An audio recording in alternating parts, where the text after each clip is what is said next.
नमस्ते दोस्तों, स्वागत है आपका अपने YouTube चैनल परीक्षा एकेडमी पे। तो दोस्तों, अब आपका सीटेट का एग्जाम लगभग खत्म होने को है, ज्यादा दिन नहीं बचा है। अब बस कुछ लोगों का एग्जाम और बाकी है, तो जिनका एग्जाम बचा है वो ज्यादा डरे नहीं, बस अब खाली प्रैक्टिस करते रहे, उनका एग्जाम अच्छे से जाइएगा। चलिए दोस्तों, शुरू करते हैं आज का हम लोग अपना नया प्रैक्टिस सेशन। देखिए कि पहले लिखा क्या है, कामयाब अपने लिए नहीं तो उनके लिए बनो जो आपको नाकामयाब देखना चाहते हैं। सही बात है दोस्तों, हम लोग को कई लोग हमेशा ये कहते हैं कि तुम कुछ नहीं कर पाओगे, अरे तुम जिंदगी में कुछ नहीं कर पाओगे, कभी कुछ नहीं बन पाओगे। तो दोस्तों, उन्हीं लोग को दिखाना है जो हम लोग की अपनी जितनी क्षमताओं को कम समझते हैं, शक्ति को कम समझते हैं, उनको बताना होगा कि नहीं, हम लोग भी जिंदगी में कुछ कर सकते हैं। ठीक है दोस्तों, तो उनको दिखाने के लिए हम लोग को पढ़ना होगा और कामयाब बनना होगा। तो चलिए दोस्तों, शुरू करते हैं। आज का प्रैक्टिस सेट आठ है और शायद ये आज का आखिरी प्रैक्टिस सेट होगा। ठीक है ना, इसको अच्छे से हिंदी का ये आज इसमें अच्छे अच्छे क्वेश्चन है, सब देख लीजिएगा और जितना पिछला कराया उसको भी देख लीजिएगा ना, क्वेश्चन उन्हीं सबसे बन रहे हैं। ठीक है, और ये दोनों पेपर के लिए लाभकारी है। चलिए आज का पहला क्वेश्चन लेते हैं। देखिए पहला क्वेश्चन क्या लिखा है, भाषा शिक्षक के रूप में आप किसे सर्वाधिक महत्वपूर्ण मानते हैं? बताइएगा। पाठ्य पुस्तक, भाषा शिक्षक, भाषा आकलन, संसाधन सामग्री। तो दोस्तों, भाषा शिक्षक के रूप में सबसे ज्यादा जरूरत क्या होगा? भाषा शिक्षण ही होगा ना। भाषा शिक्षक है तो मेन हमेशा ध्यान किस पे जाएगा? भाषा शिक्षण पे, उसकी भाषा प्रयोग की क्षमता पे, भाषा की बारीकियों पे, इसी सब पे सबसे ज्यादा ध्यान जाएगा। तो ऑप्शन नंबर बी यानी भाषा शिक्षण इसका सही आंसर हो जाएगा। आगे बढ़िए दोस्तों, अगला क्वेश्चन कह रहा है, पहली कक्षा की पाठ्य पुस्तक में ऐसी भाषा का प्रयोग किया जाना चाहिए जो, बताइएगा, सरल हो, सहज हो, जटिल हो, साहित्यिक हो। तो दोस्तों, क्या जटिल हो? जटिल तो नहीं होनी चाहिए, और क्या साहित्यिक, मतलब बहुत ज्यादा छोटे बच्चों के लिए साहित्य का ज्ञान अभी बहुत जरूरी नहीं होता, तो साहित्य भी नहीं होनी चाहिए। सरल तो होती है, लेकिन सरल के साथ साथ वो क्या, सहज। जब वो सहज होगी तो वो सरल भी होगी। सहज मतलब क्या, जब बच्चे उसे स्वाभाविक रूप से उसको ग्रहण कर सके, यानी ऐसी हो जो उनके आसपास उनके दैनिक जीवन से जुड़ी हो। तो ऑप्शन नंबर बी यानी पाठ्य पुस्तक कैसी होनी चाहिए? पाठ्य पुस्तक की भाषा सहज होनी चाहिए। ऑप्शन नंबर बी आपका यहाँ सही हो जाएगा। आगे देखिए दोस्तों, कह रहा है, किसी भी पाठ के अंत में दिए गए अभ्यास गतिविधियां बच्चों के डैश में मदद करती हैं। बताइएगा, जो अभ्यास गतिविधियां दी रहती हैं वो बच्चों की किसमें मदद करेंगी? श्रवण कौशल, भाषा विस्तार, पठन कौशल, एक कोई और ऑप्शन रहेगा मान लीजिए, लेकिन ऑप्शन आपका जो इसी में से सही है वो क्या है? भाषा विस्तार। जो गतिविधियां दी रहती हैं वो बच्चों की किस पे ज्यादा जोर देती है? भाषा विस्तार पे, कि उनका वो क्या कहते हैं, संदर्भ में व्याकरण सीखने की बात करती है ना, तो उनका जो क्या सब गतिविधियों के माध्यम से जो अभ्यास दिए रहते, करके सीखो, ऐसे ऐसे उसमें बने रहते हैं, तो किस पे जोर देती है? भाषा विस्तार पे जोर देती है। तो ऑप्शन नंबर बी जो आपका है वो सही हो जाएगा। आगे देखिए, अगला क्वेश्चन कह रहा है, प्राथमिक स्तर के बच्चों के लिए कहानियों का चयन करते समय सबसे कम महत्वपूर्ण बिंदु है। ध्यान दीजिएगा दोस्तों, सबसे कम पूछा है ना, सबसे कम महत्वपूर्ण बिंदु क्या होगा? कहानी का कलेवर यानी कहानी का जो रंगतें होती हैं, उसकी जो कहानी का निचोड़ होता है वो चीज, कहानी की लंबाई व विस्तार, बच्चों का सामाजिक सांस्कृतिक परिप्रेक्ष्य, या फिर बच्चों का अनुभव संसार। तो दोस्तों देखिए, एक कहानी के पुस्तक के लिए कहानी में कलेवर होना बहुत जरूरी है, उसका सामाजिक सांस्कृतिक परिप्रेक्ष्य में भी उससे जुड़ना बहुत जरूरी होता है, और अनुभव संसार तो सबसे ज्यादा जरूरी होता है, क्योंकि बच्चों के अनुभव संसार से जुड़ने वाली कहानियां होनी चाहिए दोस्तों। लेकिन कहानी की लंबाई और विस्तार की यहाँ कोई बात नहीं होती, कहानी की लंबाई विस्तार से कोई मतलब नहीं होता। तो सबसे कम महत्वपूर्ण क्या होता है? ऑप्शन नंबर बी यानी कहानी का लंबाई या विस्तार। ठीक है दोस्तों, आगे बढ़िए। अगला क्वेश्चन कह रहा है, पढ़ने की कुशलता में सर्वाधिक महत्वपूर्ण है। पढ़ने की कुशलता में सर्वाधिक महत्वपूर्ण क्या है? लिपि ज्ञान, अर्थ, तेज गति, शब्द ज्ञान। तो दोस्तों देखिए, लिपि ज्ञान, तेज गति, शब्द ज्ञान, ये सब तीनों बाद की चीजें, बाद में आती है, लेकिन सबसे ज्यादा जरूरी क्या है? अर्थ। क्या पढ़ना तभी संभव हो, सक्षम है तभी वो अच्छा होगा जब क्या उसका अर्थ ग्रहण करके पढ़ा जाएगा। तो ऑप्शन नंबर बी यानी अर्थ यहाँ पे सबसे सटीक आंसर होगा। तो ऑप्शन नंबर बी आपका यहाँ सही हो जाएगा। आगे बढ़िए, अगला क्वेश्चन कह रहा है, विद्यालय आने से पूर्व बच्चों के पास अपनी भाषा संपदा तो होती है, लेकिन डैश की सचेत जानकारी नहीं होती है। बच्चे क्या जब विद्यालय आते हैं तो उससे पहले भी वो भाषा जानते हैं, ऐसा नहीं है कि वो स्कूल ही आके भाषा सीखते हैं, उससे पहले भी वो घर परिवार से भाषा, एक अपनी भाषा लेकर आते हैं। लेकिन उनके पास स्कूल में आकर वो क्या सीखते हैं, क्या नहीं होते, बताइएगा।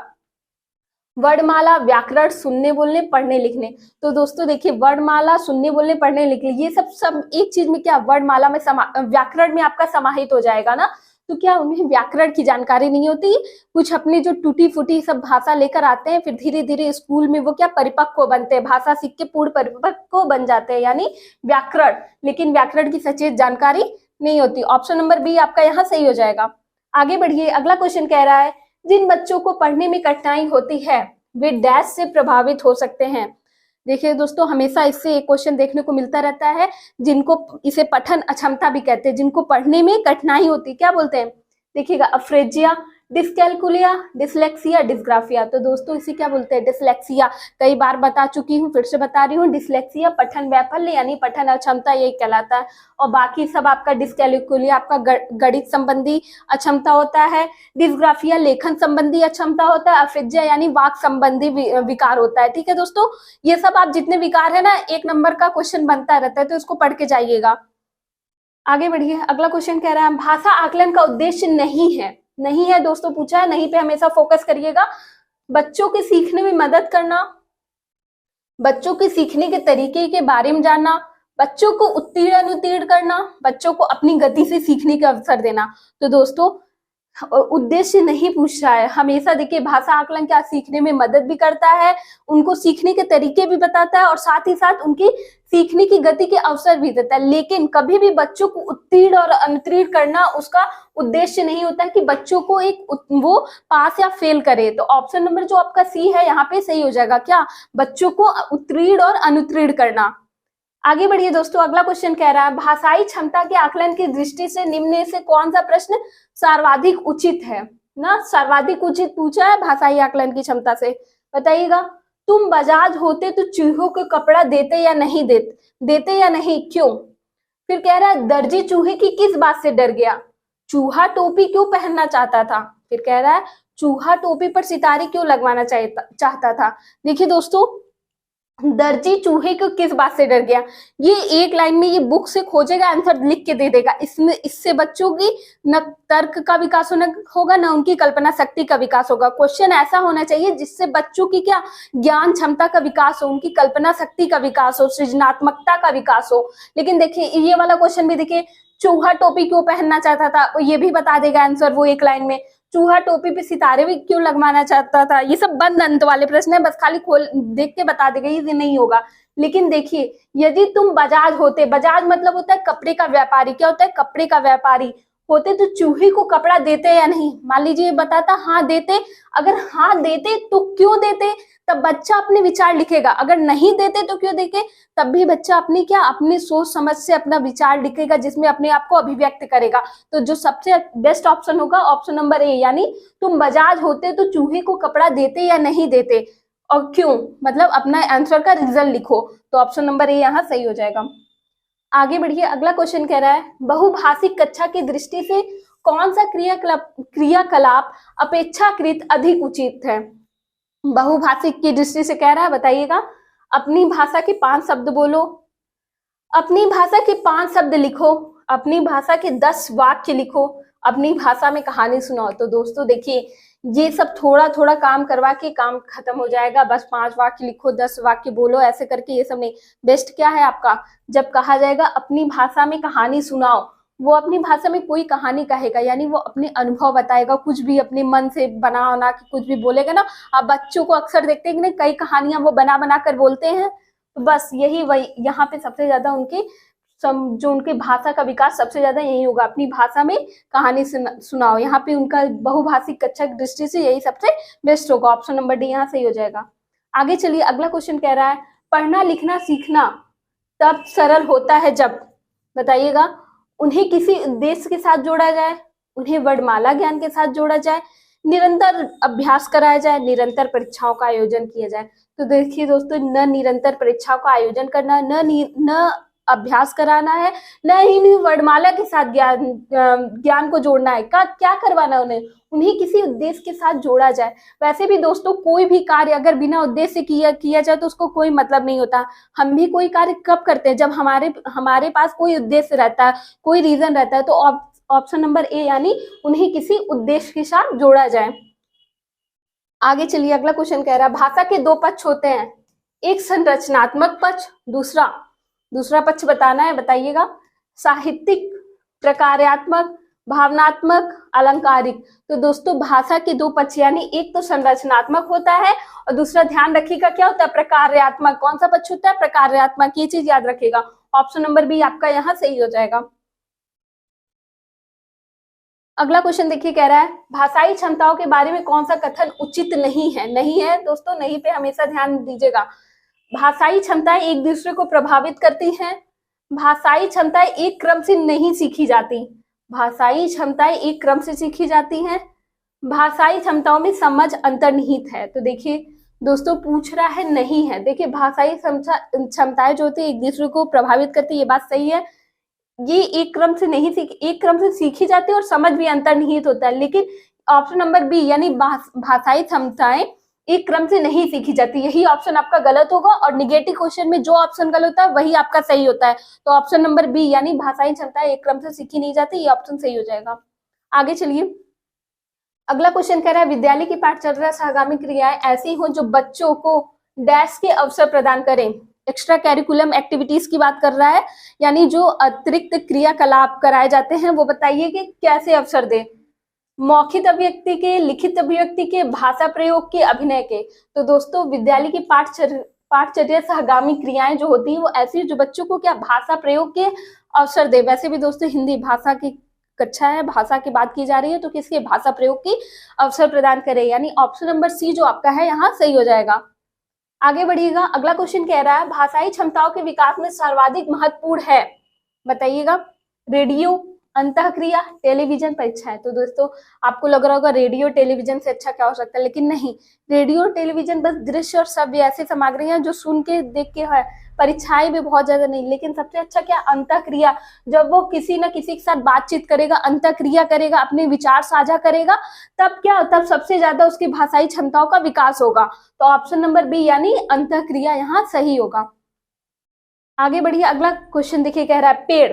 देखिए बातचीत हो रही है, क्या कह रहा है, पेड़ कौवे को जगाते हुए, ए कौवे जागना, जाग कौवा, दिन हो गया, किसी पाठ का या अंश पढ़ने के दौरान मुख्य रूप से डैश के विकास में सहायक है। दोस्तों देखिए जब ना बुक में ऐसे देखिए कई ऐसे चैप्टर डाले जाते हैं जिसमें वार्तालाप होता है, दो लोग का नाम लिखा रहेगा, अपना लोग बातचीत करते हैं, ऐसे चैप्टर क्यों डाले जाते हैं, मेन ये है। और उनको क्या देखिए स्वस्वर पाठन, छोटे बच्चों को हमेशा क्या करने को कहा जाता है, स्वस्वर पाठन, कि उसका पाठ करे ना। तो क्यों बताइएगा, किसके विकास में, उच्चारण, तीव्र प्रवाह, अनुतान, मात्रा ज्ञान। तो दोस्तों यहाँ पे जो सबसे सही है वो अनुतान होगा, क्योंकि बच्चे जब इस लाइन को पढ़ेंगे तो एक उतार चढ़ाव के साथ पढ़ेंगे कि एक कौवे जागना जैसे बोला जाता है वैसे पढ़ेंगे। तो ऑप्शन नंबर सी यानी अनुतान यहाँ सही हो जाएगा। अगला क्वेश्चन देखिए, एक शब्दकोश में इनमें से कौन सा शब्द पहले आएगा, बताइएगा दोस्तों। शब्दकोश में कौन सा शब्द पहले आएगा, कतरा, ये थोड़ा ग्रामेटिकल क्वेश्चन भी है लेकिन अच्छा क्वेश्चन है। देखिए कतरा, कंटक, कमतर, काढ़ना। तो दोस्तों आपको पता होना चाहिए शब्दकोश जो होता है डिक्शनरी, उसमें सबसे पहले क्या अनुस्वार और विसर्ग को लिया जाता है, ठीक है। अनुस्वार विसर्ग को लेने के बाद ही उसके आगे हम लोग अक्षर, स्वर, अक्षर ये सब लेते हैं। तो देखिए इसमें सबसे पहले क पे क्या मिल रहा है आपको, अनुस्वार मिल रहा है ना, तो कंटक ये सबसे पहले आएगा। ऑप्शन नंबर यहाँ बी जो है सही हो जाएगा। अगला क्वेश्चन देखिए, उच्च प्राथमिक स्तर पर बच्चों की लेखन क्षमता का आकलन करने की दृष्टि से कौन सा प्रश्न सर्वाधिक महत्वपूर्ण है ना, सर्वाधिक महत्वपूर्ण कौन सा है। और देखिए उच्च प्राथमिक की बात कर रहा है, मैंने बोला ना ये आपके लिए दोनों पेपर के लिए लाभकारी, paper first and paper second दोनों के लिए ना। तो बताइएगा, गांधी जी ने श्रीमती पोलक के बच्चों को दूध कैसे छुड़वाया, आश्रम में कॉलेज के छात्रों से गांधी जी ने कौन सा काम करवाया, लंदन में भोज पर बुलाए जाने पर गांधी जी ने क्या किया। ऐसे कार्यों की सूची बनाओ जिन्हें तुम हर रोज खुद कर सकते हो। अब बताइएगा कौन से इनकी लेखन क्षमता को सबसे ज्यादा विकास करेगा। देखिए दोस्तों ये जो है तीनों, ये थोड़ा थोड़ा आंसर है, ये किसी पुस्तक से उठा के वो लिख लेगा, लेकिन क्या ऐसे कार्यों की सूची बनाओ जिन्हें तुम हर रोज खुद कर सकते हो, इसमें सबसे अच्छा ऑप्शन नंबर डी ही आपका सही हो जाएगा। अब देखिए अगला क्वेश्चन क्या कह रहा है दोस्तों, शिक्षा के विविध साधनों एवं स्रोतों की अनदेखी किए जाने का प्रमुख कारण आधार बनाने की प्रवृत्ति है को परीक्षा का एकमात्र, बताइए परीक्षा को एकमात्र जो सबसे बेस्ट वो क्या है, पाठ्य पुस्तक, भाषा, आकलन, अभिव्यक्ति। तो दोस्तों सबसे बेस्ट ऑप्शन जो होगा इसमें अभिव्यक्ति होगा। क्या होगा, अभिव्यक्ति। ऑप्शन नंबर डी आपका यहाँ सही हो जाएगा। आगे बढ़िए, अगला क्वेश्चन कह रहा है पाठ्य पुस्तक में ही व्याकरण की समझ उत्पन्न करने का प्रयास करना चाहिए, यह कथन बताइएगा। देखिए अलग से व्याकरण सिखाने के बजाय पाठ्य पुस्तक के अंतर्गत ही व्याकरण सिखाने का प्रयास करना चाहिए। बताइए ये कथन सत्य है, पूर्णतः सत्य है, पूर्णतः सत्य है, आंशिक रूप से सत्य है, निरर्थक है। तो दोस्तों ये कथन पूर्णतः सत्य है। देखा करिए पाठ्य पुस्तक में ही व्याकरण संबंधी अभ्यास कराए जाते हैं, गतिविधियों के माध्यम से ही पाठ्यक्रम में व्याकरण का ज्ञान कराया जाता है। तो यानी ये पूर्णतः सत्य है। ऑप्शन नंबर बी आपका जो है वो एकदम सही हो जाएगा। आगे बढ़िए, अगला क्वेश्चन कह रहा है उच्च प्राथमिक स्तर पर सुनने की कुशलता का विकास करने में सबसे कम महत्वपूर्ण है, सबसे कम कह रहा है दोस्तों भाषण। बताइए, ये देखिए ऑप्शन आ गया, ऑप्शन ए का ही ये है, भाषण सुनवाकर उसे दोहराना, उस पर चर्चा करना, उससे संबंधित प्रश्न बनवाना, उस पर टिप्पणी करना। तो दोस्तों देखिए चर्चा करना, संबंधित प्रश्न बनाना, उस पर टिप्पणी करना, ये सब देखिए बहुत महत्वपूर्ण है। लेकिन भाषण सुनाकर उसे दोहरवाना ये सबसे कम है, दोहरवाने से बहुत ज्यादा कुछ उसका विकास नहीं होगा। तो ऑप्शन नंबर ए आपका जो है सही हो जाएगा, यानी भाषण सुनाकर उसे दोहरवाना।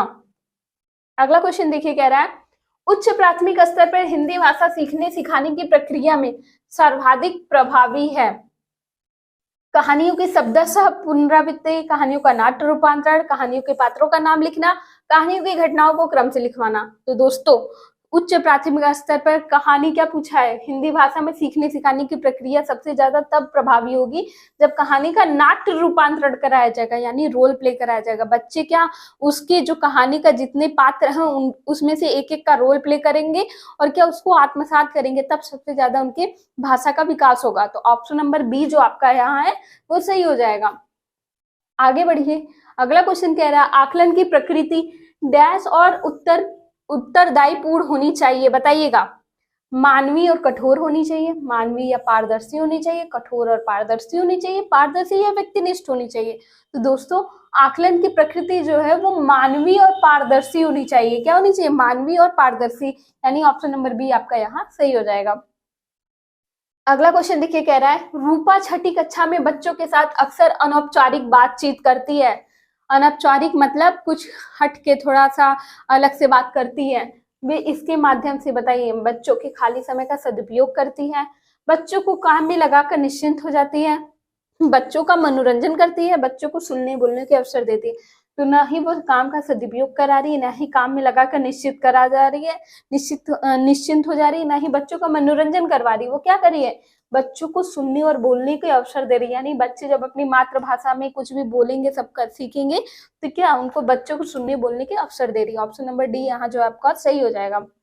अगला क्वेश्चन देखिए कह रहा है व्याकरण शिक्षण की निगमन पद्धति पर सर्वाधिक बल देती है, किस पर, पता है ना दोस्तों, निगमन, निगमन से नी से नियम। तो देखिए नियम किसमें, उदाहरण काट दीजिए, पाठ्य पुस्तक काट दीजिए, एक ऑप्शन आया नहीं उसे भी काट दीजिए। जो नियम है नियम पर सबसे ज्यादा बल देती है, तो यानी ऑप्शन नंबर बी आपका जो है सही हो जाएगा। अगला क्वेश्चन देखिए कह रहा है कोई भी विषय कार्यक्षेत्र डैश रूप डैश जानने योग्य नहीं होता, बताइएगा। भाषाई ही भराएगा, भाषाई न भराएगा, व्याकरणिक सदा भराएगा, व्याकरणिक ही भराएगा। तो दोस्तों यहाँ पे सबसे जो सटीक भराएगा वो क्या भराएगा, भाषाई और न। देखिए कैसे, कोई भी विषय कार्यक्षेत्र भाषाई रूप से भाषाई रूप न जानने योग्य नहीं होता, किसी भी भाषा का भाषाई रूप न जानने योग्य नहीं होता। तो ऑप्शन नंबर बी जो आपका यहाँ सही हो जाएगा। नेक्स्ट क्वेश्चन देखिए कह रहा है उच्च प्राथमिक स्तर पर प्रश्न पत्र में ऐसे प्रश्नों को महत्व देना चाहिए जिनके उत्तर बहुत कठिन हो, जो स्व अभिव्यक्ति के लिए प्रेरित करे, जो एक ही पंक्ति में समाप्त हो जाएं, जिनमें नैतिक मूल्य की गुंजाइश हो। देखिए दोस्तों ऐसे प्रश्न पत्र हो जिनके उत्तर बहुत कठिन, नहीं ये ऐसी कोई बात नहीं है। एक ही पंक्ति में समाप्त हो ऐसे क्वेश्चन तो कभी नहीं होने चाहिए, या फिर नैतिक मूल्य की गुंजाइश हो, नहीं ये भी बात नहीं। सबसे सही जो है जो स्व अभिव्यक्ति के लिए प्रेरित करे, यानी बच्चे अपने आप को जिसमें अभिव्यक्त करें। ऑप्शन नंबर बी यहाँ आपका सही हो जाएगा। अगला क्वेश्चन देखिए, कह रहा है विज्ञापनों, पोस्टरों और भाषा के अन्य उपयोगों का डैश कक्षा कक्ष में किया जाना चाहिए। क्या किया जाना चाहिए? संश्लेषण, विश्लेषण, वर्णन या व्याख्या। तो दोस्तों विज्ञापन, पोस्टरों और ये भाषा के अन्य उपयोगों का क्या हमेशा विश्लेषण करना चाहिए, उसको विश्लेषित करके पढ़ाना चाहिए। तो ऑप्शन नंबर बी आपका जो है यहाँ सही हो जाएगा। अगला क्वेश्चन देखिए, कह रहा है पूरक सामग्री को डैश आकलन में शामिल किया जाना बेहतर होता है। बताइए कब? सत्रांत आकलन में शामिल किया जाना, सतत आकलन में, उदार जानने में, कठोर में। तो दोस्तों पूरक सामग्री जो होती है उनको कम्प्लीमेंट्री को हमेशा सतत आकलन जो निरंतर चलती रहती है ऐसे आकलन में उपयोग किया जाना चाहिए। ऑप्शन नंबर बी आपका यहाँ सही हो जाएगा। आखिरी क्वेश्चन देखिए, कह रहा है पहली भाषा की जानकारी बच्चों को दूसरी भाषा के रूप में हिंदी पढ़ने में क्या करेगी। देखिए पहली भाषा यानी जो भी उसकी मातृभाषा होगी वो दूसरी भाषा यानी जो आपकी लक्ष्य भाषा होती है, टारगेट लैंग्वेज होती है, उसको हमेशा क्या करेगी? मदद करेगी, मदद नहीं करेगी, बाधक होगी, बहुत तेजी लाएगी। तो दोस्तों हमेशा पहली भाषा दूसरी भाषा को सीखने में क्या करती है? मदद करती है, यानी ऑप्शन नंबर ए आपका यहाँ सही हो जाएगा। तो दोस्तों आज के मेरे 30 क्वेश्चन जो है यही कंप्लीट होते हैं। आपको अगर किसी क्वेश्चन में कोई डाउट हो तो कमेंट बॉक्स में जरूर पूछेगा और हमारा साथ देते रहिए, हमसे इसी तरह जुड़े रहिए। हमारे चैनल को ज्यादा से ज्यादा लाइक कीजिए, शेयर कीजिए, सब्सक्राइब कीजिए, नोटिफिकेशन ऑन कर लीजिए। और जी हाँ दोस्तों, अब से आपको केवीएस की भी क्लासेस दी जाएंगी जिसमें आपको अच्छे अच्छे क्वेश्चन का एक संग्रह कराया जाएगा जो आपके एग्जाम में फंसने लायक होंगे। तो हमारे जो चैनल पे जितनी केवीएस की क्लासेस अब आपको दी जाएंगी उनको जरूर देते रहिएगा और इसी तरह हमसे जुड़े रहिए, हमारा साथ देते रहिए। मिलते हैं नए वीडियो में नेक्स्ट टॉपिक के साथ, तब तक के लिए जय हिंद, जय भारत।